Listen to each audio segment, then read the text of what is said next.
അപ്പോൾ ഇന്നത്തെ പരിപാടി നമ്മുടെ ഫിയറ്റ് ആകെപ്പാടെ പിണങ്ങി കിടക്കുവാണ്. അപ്പോൾ ഫിയറ്റിൻ്റെ കുറച്ച് മെയിൻ്റനൻസ്. അത് പ്ലെയർ ഉണ്ട് അതിനകത്ത്. ആ കാസറ്റ് പ്ലെയർ വർക്കാകത്തില്ല. അതോടെ ഒന്ന് വർക്ക് ചെയ്ത് കുറേ കാസറ്റിൻ്റെ കളക്ഷൻ ഉണ്ട്. അതെല്ലാം ഇട്ട് പറ്റുന്നത്രയും നമുക്ക് ഇട്ട് നോക്കി ഒന്ന് ക്ലിയർ ചെയ്യാതെ വിചാരിച്ചിരിക്കുകയാണ്. അപ്പോൾ ഇന്നത്തെ പരിപാടി നമ്മുടെ ഫിയറ്റിൻ്റെ മെയിൻ്റനൻസ് ആണ്. ഫുൾ അടിയും സൗണ്ടും ഒക്കെ. ഈ അടുത്ത സമയത്ത് നമ്മുടെ ഫ്രണ്ടിലത്തെ ലെഫ്റ്റ് സൈഡിലെ വീൽ ഊരിപ്പോയായിരുന്നു. അതിൻ്റെ കൂടെ നമ്മുടെ ടയർ അഡൻറ്റ് ബെൻഡായി.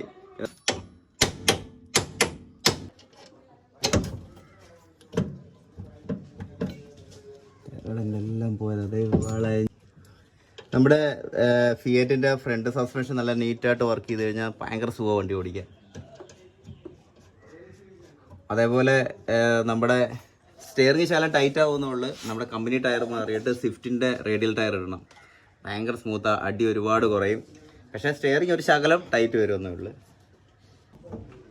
റാണി പത്മിനിയുടെ എഞ്ചിൻ റൂം കാണാം. ഞാനിപ്പോൾ എൻ്റെ റാണി പത്മിനിയുടെ എഞ്ചിൻ റൂം കാണിച്ചു തരാം.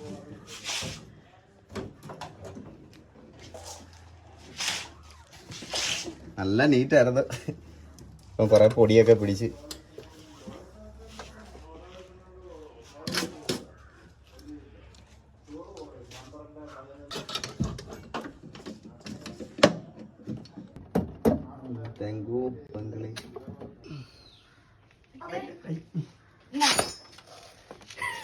എന്ത് കിട്ടിയാ? Okay okay.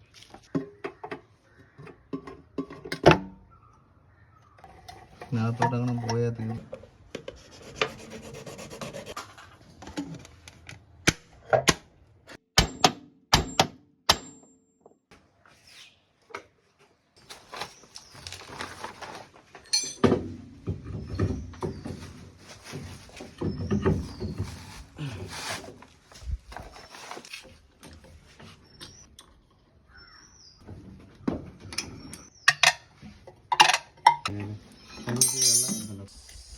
നമ്മുടെ ഫ്രണ്ട് സസ്പെൻഷനൊക്കെ ഇച്ചിരി പ്രശ്നം ഉണ്ടായിരുന്നു. എല്ലാം ഒന്ന് പരിഹരിച്ചപ്പോഴത്തേക്ക് അത്യാവശ്യം കുഴപ്പമില്ല. അതിൻ്റെ പിണക്കൊക്കെ മാറി. നമ്മുടെ പത്മിനിയുടെ അടുത്തത് നമ്മുടെ കാസറ്റ് വർക്ക് ചെയ്യുന്നില്ല.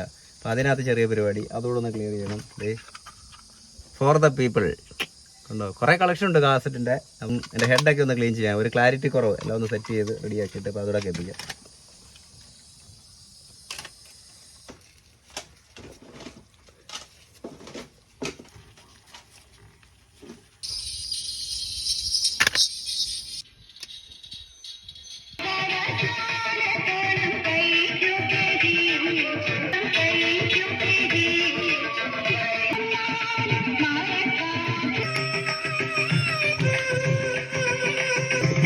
സർവചരാചരം കാണൂ നിന്നും